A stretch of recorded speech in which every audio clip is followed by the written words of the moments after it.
Meeple Nation Podcast, episode 360. February News. Welcome, citizens of Meeple Nation. For the next 30 minutes, sit back and enjoy. Meeple Nation Podcast is sponsored by GameToppersLLC.com. Go to their website, check out their toppers, find a table in your house that could be enhanced, and have a great gaming experience anywhere on your house. Even the end table in your bedroom. Do they make one that small, or do you have a really big end table? You could actually put half of for example, a Minecraft, you could put half of the rail on the end. You wouldn't have a mat for it, but you could get the actual game topper that size. It would overlap on at least two sides, but it would be good on the width.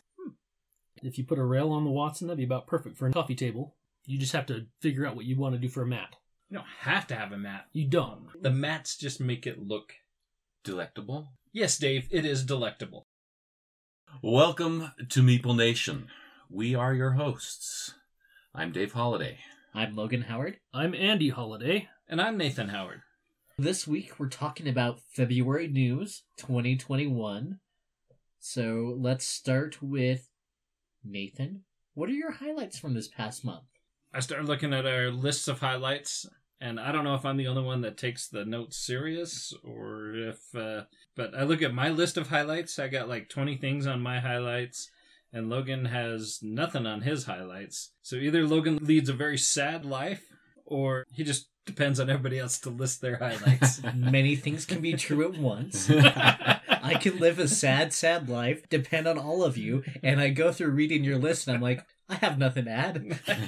I'm going to start off, probably the biggest highlight for me is I have added, I would say probably 95% of my gaming collection into BGG as games owned. Why am I so excited about this is because whenever we do a mechanic or a game family that we're looking at, I can go to BGG and I can say I'm looking for this mechanic, and then I can select games that are within my collection. How much of a pain is it going to be to upgrade when you cull a bunch of stuff if and when we ever have SaltCons again? It's actually really easy. All I do is I go into the game and I click to sold. It is super easy because I even just started doing the same with some of mine. After listening to Nate talk about it, I started uploading some of my games as well. And so your it's games, really easy process. Do you mean Andy's so yeah, and I probably have like Richie's 10 or 15. games? I know. No, I'll have quite a few. Most of them I don't play, but the number I came up with in my BGG collection, I have 529 games currently within my collection, most of which are here within this room that we meet. And some of those are expansions. In fact, I would say probably maybe 12% are expansions. Some of those are little games. Some of those games I haven't played in a long time. I haven't culled yet, or I'm unwilling to cull because these are games that I hold on to even though I don't play. Or games he just hasn't yet, and you should talk to me because I'll give you a much better deal than Nathan will. That could be true. But one of the things I think is cool about this is I'm assuming it works with the Board Game Stats app. It totally works with that, yeah. You'll be able to say, what game haven't I played in a long time that I really enjoy? And you have listed by rating. Be, oh my gosh, I totally forgot about La Cita. We should totally get that to the table. Or what game can play up to 5 players? That's the big thing. Ran into that our last gaming night. We were expecting 5 people, and all of a sudden we had 6 people, and we're like, oh, crap, what can we play? I can go through the app, and I can say, okay, I'm looking for a game that will play up to 6 people. Plug that into my BGG advanced search, and then I click on games owned. It lists those games. By the time I got that, Logan had picked that we're going to do Shadows over Camelot anyway. So memory was faster than your app? Faster, but was it better? I don't know. That's true. That's my entire life, right? I'm there, but there's other choices. That's the opposite for me. I'm still making that choice, and I'll be a little while. So you're still looking for something better? So Logan was talking about his love life. Well, I was talking about my every life. My entire existence, Nathan. My mom's felt that way. Love life felt that way. Going back to the player count, that's one of the reasons why my resistance has failed. I've resisted signing up with BGG because I really struggle navigating that website because of the player count and me scouring over my games trying to find which of my games can I bring to game night. They're going to be at least 5, 6 or so players. That's not easy to try to find. No, it's not. I mean, when I have 500 games and say, okay, how many of those games play 5 people? Yeah, exactly. Then the challenge is finding the game. If you Yeah. find it on BGG, okay, I want this game now, where is it? But at least you have a list of, these are my games I can choose from. This one sounds like fun. Maybe this one. Let's pull these out. Let's find them. I think I'm going to start doing the same thing. That's kind of what made me decide to finally break down and sign up for BGG. I have not started adding all my games to my profile yet, but Took several days and interrupted to game night, and I apologize to you guys about that. What was the one Star Wars game that you spent like an entire summer gluing together? Star Wars Legion? Yeah. That interrupted game night quite often, too. Reading the rules for another game. I'm guilty of that, too, yeah. Testing another So, game. don't worry, playing it we through single put up player. with it, and it's not a big deal. Just know that you're going to be 60% playing and 40% working on something else. You bring up that example, and we just recently played a new game to me, which was the DC deck building game. One of Andy's favorite games, and I really enjoyed that game. Looking forward to playing it again. But it was one of those games, I had a long time in between my turns because there was 6 of us. So yeah, I read rules. I learned how to play After Nova. Pretty simple, light game. I did interrupt. I don't know if I would say interrupted because the gameplay didn't affect me until it was the player before me's turn. right. And that game usually doesn't play that long, but with 6 people, I actually really liked how they simplified that game. They took all the wonderful things about Marvel Legendary and then just made it simpler. yeah, very accessible. One of the games that got my kids into liking board games, just because of the simplicity of it. I'll go on with another one. Cartographers, played that one player. I got my wife to play Wingspan, which I was really excited about. Now, this is the first time you played your copy of Wingspan, correct? No, it's the second time. Second time, okay. When 'Cause I was played the the first first- time? 2 days before that. Because you had to refamiliarize yourself? I learned the solo rules of it. For some reason, I had a hard time picking up the solo player rules. Very simple to play single player. Because that's on my 10 for 10. Here we are into almost March. You guys are terrible at your 10 for 10 gaming goals that I've forced upon you. We've only played 3 games, and that's because I played 2 of them solo. So we got some making we got up to some do. catching up to do. Yeah. Well, it sounds like somebody needs to stop getting new legacy games or campaign games. How dare you, Logan? That is sacrilege to say no more campaign games. Yeah, that does seem to be both our favorite flavor and our bane to game nights. Yeah, it kind of is. I thoroughly love those, but that's what eats up most of the time when That is true. We just need to build our 10 for 10s around those. you can tell them about how sad and dejected I am. Maybe that'll work. I did get New York Zoo, played that 10 times. Nova Luna, played that 10 times. Neither of those were on my 10 for 10. Sounds like they But- should have been. They're on my 30 for 10. Check marks there. So speaking of highlights of new games played that were fun, there were several that I got to play that I was excited about. Caverna, The Cave Farmers, that was my first time playing it. Apparently it's been around for a while, but I got to play that for the first time. That was really... The Uwe Rosenberg game, by the way. Yeah. I Yeah. quite enjoyed Caverna. I did too. Agricola is in my top 10, and this one's very similar in a lot of ways to Agricola.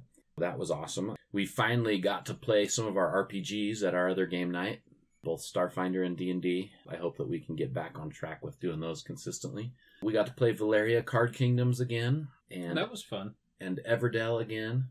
I don't think Logan enjoyed Everdell very much.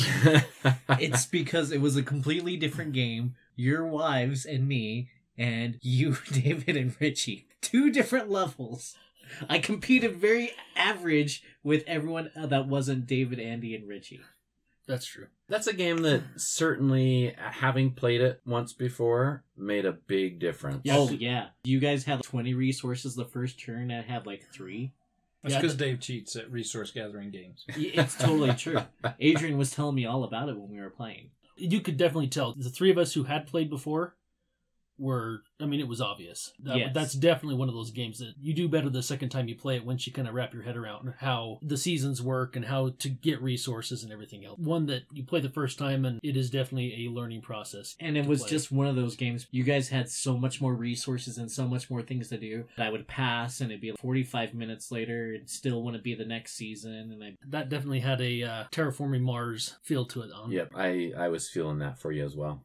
A new game to all of us, Canvas. That was We got really played, fun. and I enjoyed that. I thought it was a very unique, fun game. The DC deck building game was also a highlight for me. It's my third time playing that game, and it's a good game. I like it quite a bit. The clever thing about Canvas game is that you can actually mount it on the wall because Canvas is all about creating art. It has a hanging hook that you can hang it on your wall like a That's picture. awesome. And it's actually very pretty. Canvas is now mounted to the wall. I like it. One of my highlights, I got to finally play Battlestar Galactica. I'm sorry. It won. It was Yeah, fun. Yeah, apparently I'm apologizing a lot this episode because, yeah, I screwed that one up way bad. You should be apologizing to David, not Yes, to us. probably David more so than other. Because so we played a 5-player game, and in a 5-player game, there should be 2 Cylons. And when somebody was shuffling up your Unata Cylon cards, apparently 2 of the Eura Cylon cards stuck together, so that when I formed the deck, there was 3 Eura Cylon cards. It was 3 Cylons versus 2 humans, and it went poorly. Other than that, Andy, how was your first experience? Well, honestly, it was kind of funny because we were all talking about how well we were doing, and then as soon as Logan revealed himself as a Cylon, it just went downhill. So he revealed himself, and I think it was 1 turn later I revealed myself, and it just went downhill quick. Dave was playing as a Cylon the entire time, and then he tried to reveal himself. Nope, sorry, Dave, you can't. Except it wasn't the entire time. It was only during the second. During sleeper phases. Yeah, so so he and I became Cylons at the same time. It didn't really affect too much of the game because it was only Yeah. a few rounds. That's true. But it affected how Dave played. Until we told him you can't be a Cylon because that's way too hard on the humans. You don't need to apologize to Dave, though, because it didn't matter who won. He was going to count it as a win. It's official in my app that I won that game too. And it's official in my app. I recorded it that we all lost. I definitely won because I was a Cylon from the beginning. I played it right. One of my highlights was playing New York Zoo. I loved that game. I think It was it's a lot of fun. Yeah, it was great. And then we played Unlock, Timeless Adventures. When we played that game, we've played a couple of the Unlock card games. I honestly want to get one of those and play with my wife. Her brain kind of works that way, and I think it's a game that she would enjoy playing. Telling her about it a little bit, and she seemed like she would was be willing to interested. play at least and see what it was like, and I think she would have fun. Yeah, I invested in several of these because I was hoping to play with my wife. And she said that she has 0 interest in playing those kind of games. So she plays a lot of games like that on her tablet, just the Unlock. Your wife? Yeah, my wife does. She loves them. I really think doing a card game like this, she would very much be interested in playing. She'll probably do much better than we did. It was the end of the night. Well, that was terrible. The 1-star challenge kicked our trash. It was the easy one, and I should probably apologize for that one too. I didn't do anything wrong except for I didn't help at all. Speaking of apologizing, Terraforming Mars. They have a new expansion coming out. Not a new expansion. What is the Ares expansion? Expedition. Expedition. Whatever. Ares Expedition is a standalone. It's a standalone? Yeah. Is it still Terraforming Mars? Yeah. They have a DICE version coming out, and I'd be much more excited about that because it feels in my heart that it would go much faster. The game's supposed to be I'm not 45 so to sure. 60 minutes total. Much shorter version, but it's a standalone Terraforming Mars. And like you mentioned, Logan, there is a DICE version coming out, Terraforming Mars DICE game. Looking at the pictures, hoping in my hearts of hearts that it would be a faster game, but it looks like it'll still take an hour and a half with Dave to play this game. I thought we were never playing Terraforming Mars with Dave. Maybe DICE game, I don't know. So we also got to play Shadows over Camelot. We alluded to Logan suggesting that. I don't have to make any apologies for that. We played that one correctly. But I do have to apologize to the other loyal knights because we all lost. Shadows, it goes one way or the other really easy. So sometimes all the missions just happen to succeed and it goes wonderfully, and this one didn't. All the progression of evil cards came out, killed the quest for Lancelot's armor, gave up on that. The sections and the picks, none of those even came up, really. I don't think we even got a single one of those. It's We because got late one. in We the got game, one, yeah. One special progression of evil card made it that we couldn't play any Grail cards until we completed a quest. The Black Knight quest pretty much got filled up. We're scared about flipping over black cards to finish one of the quests, let it lose and move on. We were putting catapults out, then there was too many catapults, we couldn't control them. It was just a process to be able to complete any quest, and then we were just barely hanging on by the Grail of our teeth to finish the Holy Grail quest. The Grail of our teeth. Nicely done. Thank you, thank you. I own Shadows of Camelot. I haven't played it in forever. I had a good time. Very unfortunate that we had to put catapults on. That's how we lost, was we got filled up with catapults and there was only one spot left. Came to a trader's turn. So happened that, came to a trader's turn and nobody had been revealed yet. Dave really should be the one apologizing because he was the one accusing me the entire game and I was loyal. I had a good time, even though us loyal knights lost. I'm glad we played that. It's been too long. Yeah, it's a little rough for your daughter Amara to be a traitor the first time she played the game. Yeah. Oh, she was tired. Especially too. when she was asleep the entire time. she almost. was.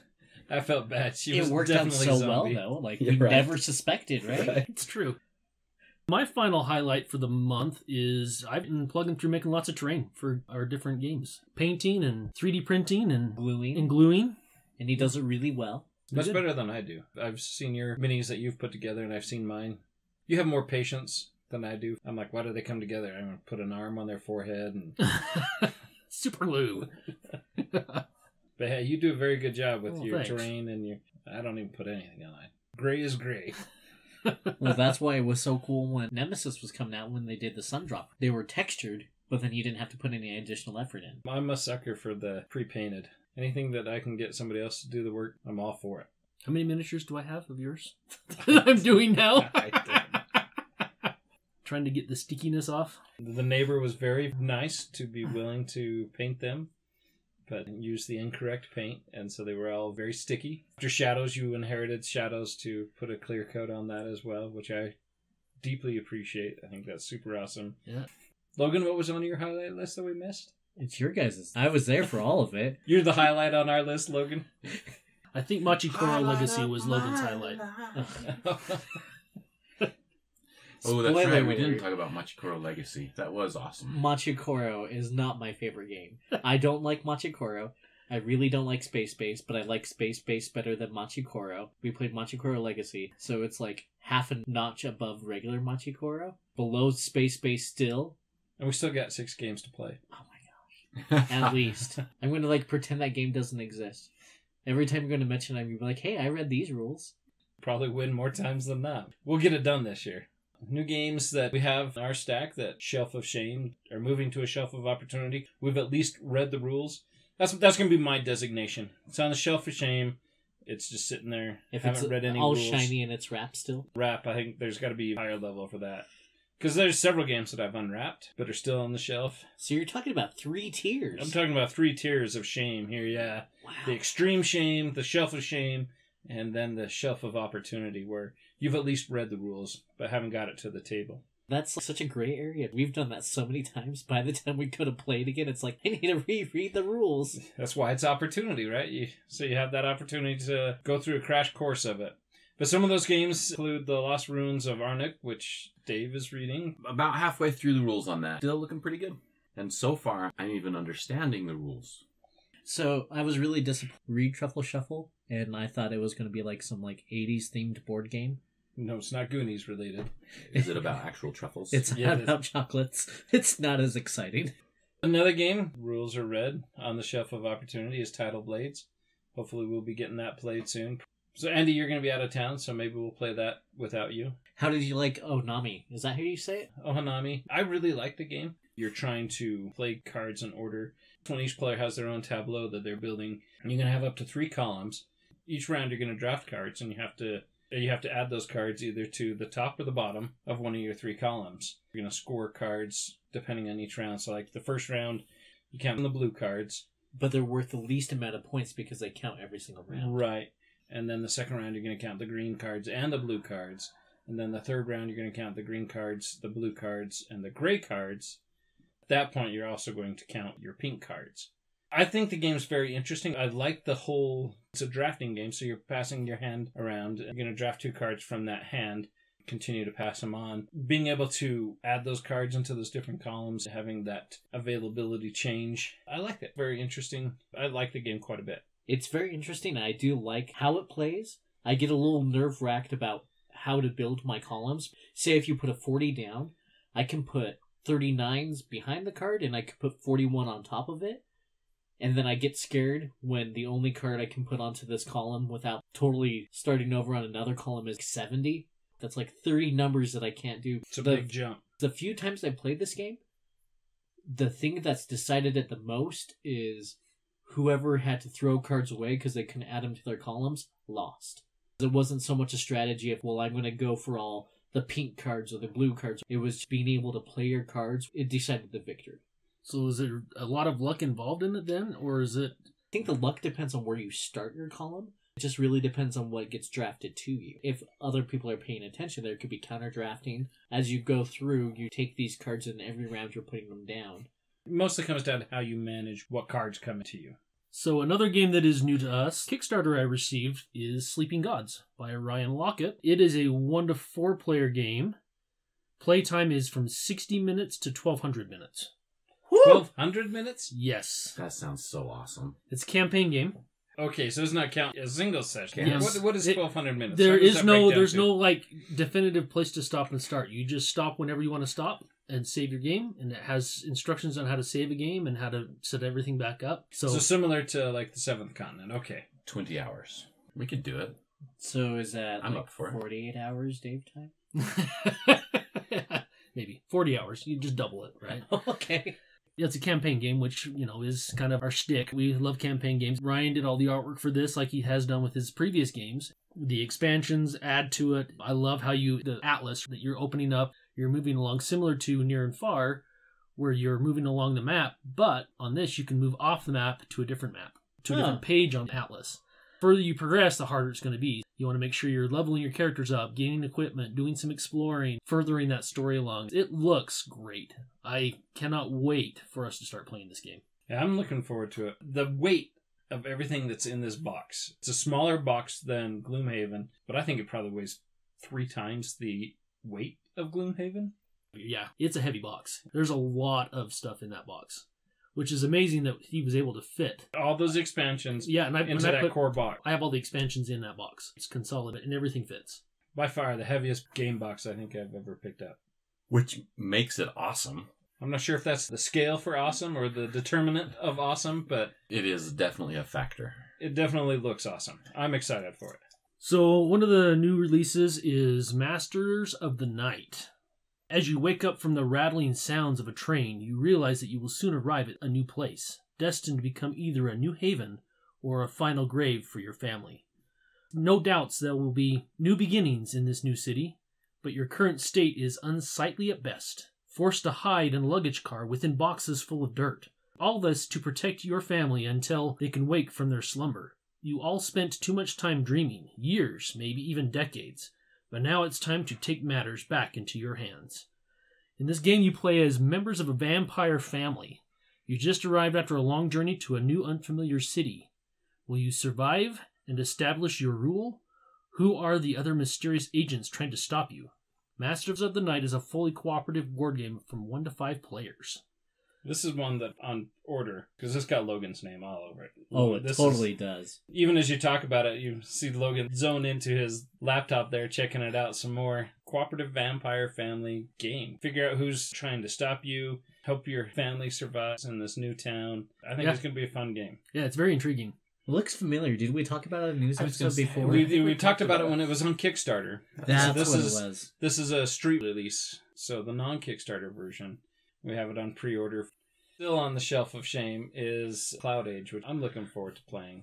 Andy is still wrapped in cellophane, so... It's on the highest level. It's on the highest level of the shelf So of is shame. Paleo, I might add. Paleo is too, yeah. I've had that for a little while now. I haven't busted that one out yet either. Control? I'm reading it right. That's Control, right? Yeah. Players try to dominate a cube by crawling over it with their colored bricks, building this weird tower type thing, trying to make it so that you have the best control over the cubes. It actually looks kind of neat. We might have to look at it. It does look very interesting. It's not like anything I've really seen yet. And see, that's what's kind of hard just to describe it just by looking at it and reading a little bit about it, is that it's abstract. It has area control, how you're doing it. It's not very easy to describe like Dave can. Some other new games coming out that we're looking forward to. Sagrada Legacy has been announced, which there's not much information out on that yet. They had me at Sagrada, and they had me again at Legacy. I will be probably blindly purchasing that game. X-Men Mutant Insurrection. It's 1 to 6 players. And it's X-Men. Those two things right there kind of excite me. This is done by Fantasy Flight. They did the Marvel Champions. They've actually done a very good job. And now we're going to have Mutant Insurrection. We'll see how this one turns out. I'm excited for it. I've always enjoyed my X-Men. I have high hopes for it. Fantasy Flight's done really good with Marvel Champions, so I'm expecting this to be equally as acceptable. It's a dice rolling game. It's going to have a completely different feel than Marvel Champions.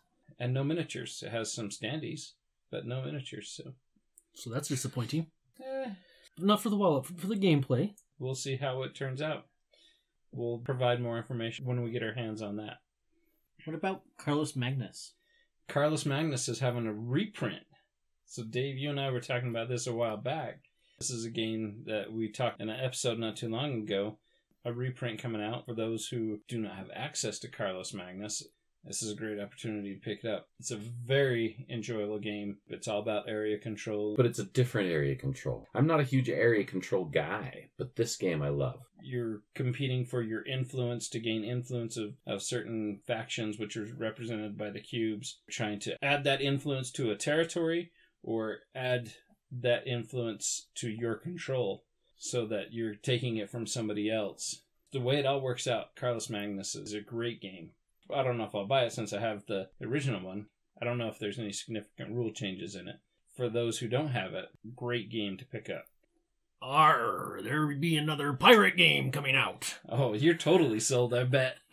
Tiny Epic Pirates. Tiny Epic is coming out with a pirate game. It looks like it's going to be pretty dang cool. You're trying to bury the most treasure. That's the goal of the game, and there's different ways you go about doing that. You can plunder, attack settlements, you can attack other pirates, you can attack merchant ships, you can sell your ill-gotten goods on the black market for coin. Looks like it's going to be fun, and it plays in about 45 minutes. Also a bonus. It's going to be easy to get to the table and play this game. I am excited for this one. I like a lot of the Tiny Epic games. This one could very well be my favorite one, so we'll see. Well, they had you at pirate. They kind of did. This should be a Kickstarter coming out this year. We'll have to keep an eye out, and I'm sure you'll be one of the first backers for that. Yep, I'm excited for that one. One that I'm actually really excited for is Inkling. I love games like this. I like the visual aspect, but I also like trying to figure it out too. You have cards. The card is not a complete description of a letter, so you're trying to get people to know what words you're putting down, but you have to arrange your card in specific orders so it can be the start of a W or it can be part of an N. Q with it's missing its little line. It looks fantastic. Quick. That sounds actually pretty cool. All right, we're running close to our time limit here. So let's jump into some Kickstarters real briefly. The one that I'm really excited about that ends in a few days, and there's always new Kickstarters that always seem to come up after we've recorded but before we release, which is always kind of a bummer because we miss some of those. One that I'm excited about that we're here at the tail end of it ends on March 3rd, and that's The Force of Radgos. It looks awesome. It does. It's a story game. Which is going to fit right into our wheelhouse, right? Yeah, of course. Well, what's really good about it, I like, it's a game with Slavic mythology. Yeah, so it's going to be different. I like it. Which I think is fantastic because there's so much lore out there with other mythologies, but it feels like all we get is Greek and Roman. A little bit of Norse here and there, yeah. Yeah, a little bit Norse. I love being able to stir the pot and get some new stories. I was drawn to this Kickstarter just by that alone. One thing I'm really excited, 1 to 7 players. Actually, I don't know. I usually get excited about that larger play number, but sometimes you go from 5 to 7. Sometimes that's a mistake. Having that opportunity to expand it to a larger group, I still find exciting, but go back to that DC deck building game. There's nothing to do in between my turns. Yeah, and that game is meant for 5. You have to modify it a little bit to get a higher player count. Even with 5. Even with 5, yeah, and it plays really well with 3 or 4. But you compare it to Forgotten Waters, goes up to 7 players quite well. If they do it right, I think it'll be great. That delicate balance. I'm excited to see that higher play count, but it comes with, it could backfire. But still, the 45 to 90 minute time frame on it, I think it's going to be really good. One of us should back it. If I'm going to back anything, it's probably going to be Cult of the Deep. And I figured you would, Logan. That has Logan's name on it as well. Oh, social deduction game mixed with the different actions, and then it doesn't have player elimination, so even if you get eliminated for whatever reason, they don't trust you, they throw you out the airlock, whatever it is, you continue to play, either cursing your enemies or helping your allies. It's a lot of buttons. How come every time we talk about a social deduction, we always bring up throwing me out the airlock? Because it's the best thing to talk about. It's what happens. I'm surprised you survived Battlestar. I kind of am too this last time. Even with 3 Cylons, I still survived. It's because James wasn't playing with us that time, and he's normally the driving force between throwing you out the airlock, and everybody has to have that moral dilemma of, do I go along with it, or do I throw him out the airlock? That's true. I remember the time I felt the most guilty about it was the time that we did decide to throw you out and you were the Cylon. There's been many times I've been thrown out where I wasn't the Cylon too, though. That's what made me feel guilty about doing it that time. There's a Kickstarter closing March 5th called The Fisherman. I just bring this one up just because it's unique. It seems it's a little different. If you enjoy fishing, enjoy the outdoors, it looks like it could be a fun little game. Certainly seem to have done a pretty good job describing it, displaying it on the Kickstarter website. For me, a lot of times, that's one of the things that actually gives me hope for a game, how good a job they do on Kickstarter with it. And for kickers, there may be zombies involved. There may be zombies. So, What fishing game isn't complete without zombies? right? That one I think is worth checking out just because I like new, I like uniqueness. One I think worth looking at. Last Kickstarter I would like to talk about is called Stroganov. Based in Siberia, it's a mid-weight Euro game, moving your player piece along a board which will dictate which actions you're going to be able to do. Play the game over 4 years. Each year you're going to be playing each of the seasons. Spring, summer, winter, fall. Not in that order. You're moving your token along the track for the year, and then you get to take one of those actions. It looks like it's going to be interesting. The artwork is very unique in this, I think. Definitely got some depth to this game. It's the type of game that sounds like fun. Check it out on Kickstarter. They have a description on how to play, and it looks interesting. One thing that I noticed more than anything right now is there are tons of Kickstarters currently. Go hop on, check them out. Which is nice compared to the last couple months. We haven't had a lot of Kickstarters to talk about. There's a lot of content there. Well, excellent. That sums up our news. Join us next week when we delve into a new mechanic. Maybe it has something to do with trading games? Not trading games, but trading games. Yes. Until next time. We'll see you at the game table.